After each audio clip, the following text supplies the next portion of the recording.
みんな、こんにちはなのだ。動画ナビゲーターのずんだもんなのだ。今日は、イランのニュースを3本まとめてみていくのだ。まずは豆知識なのだ。国名の、イランは、アーリア人の国という意味の、エラーン、RN に由来するとされているのだ。1935年には、対外的な呼び方を、ペルシャ、じゃなくて、イランで統一してほしいと各国に求めたのだ。それじゃあ、早速一押しの1本目なのだ。記事のタイトルは、イランの敵の誤算が彼らに地獄の門を開くかもしれない、なのだ。2026年6月13日、アメリカのトランプ大統領とイスラエルのネタニヤフ首相が、イランのトップ将軍を暗殺して全面戦争が始まったのだ。イランはその夜から占領地にミサイルで報復して、5日目には形勢を逆転したというのだ。モサド本部、アマン本部、ワイツマン研究所、ハイファ製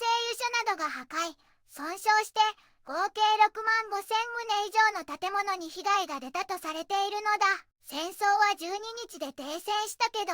イラン側は約1000人を失ったのだ。筆者は相手側がイランの軍事力と国民の結束を誤算したこと、さらに今また抗議弾圧なら再攻撃、凍土していることを危険な誤計算だと警告して、次は敵に地獄の門が開くと主張しているのだ。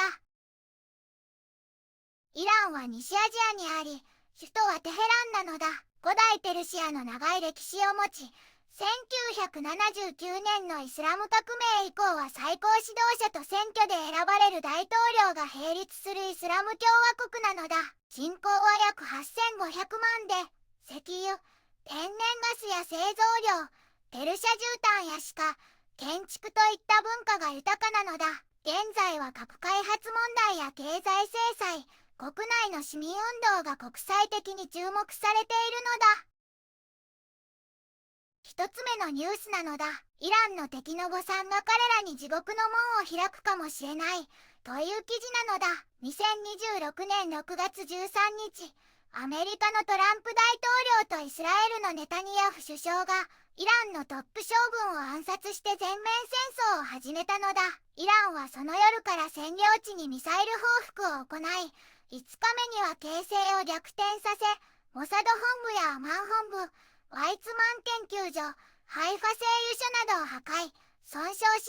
計6万5千棟以上の建物に被害を与えたのだ。戦争は12日で停戦したが、イラン側は約1000人を失ったのだ。筆者は、トランプとネタニヤフがイランの軍事力と国民の結束を誤算し、今また抗議弾圧なら再攻撃、凍土していることを危険な誤計算だと警告し、次は敵に地獄の門が開くと主張しているのだ。二つ目のニュースなのだ。トランプ、ドクトリンの無秩序性という記事なのだ。2026年1月3日、アメリカのトランプ大統領が麻薬テロ容疑を口実にベネズエラのマドゥロ大統領を秘密裏に拉致したのだ。翌日には安全保障上必要だとしてグリーンラン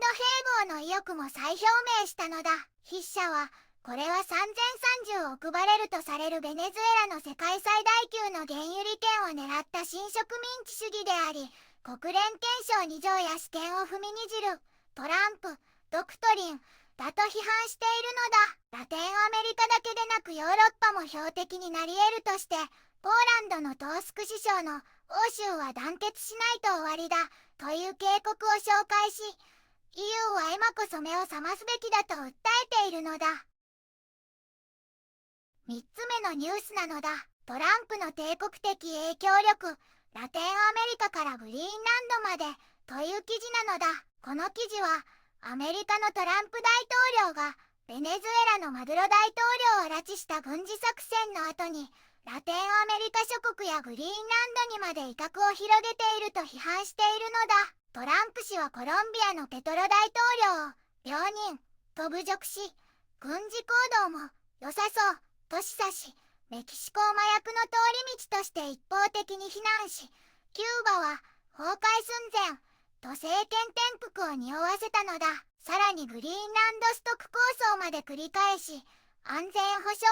名目で領土を欲しがる姿勢を見せたのだ。筆者は、これらはモンロー主義を復活させた危険な帝国主義であり、主権を無視して地域を不安定化させ、アメリカを孤立させると警告しているのだ。ズンダモンは、力ずくの威嚇は誤算と破滅を招くだけだと思うのだ。対話と尊重で平和を目指すべきなのだ。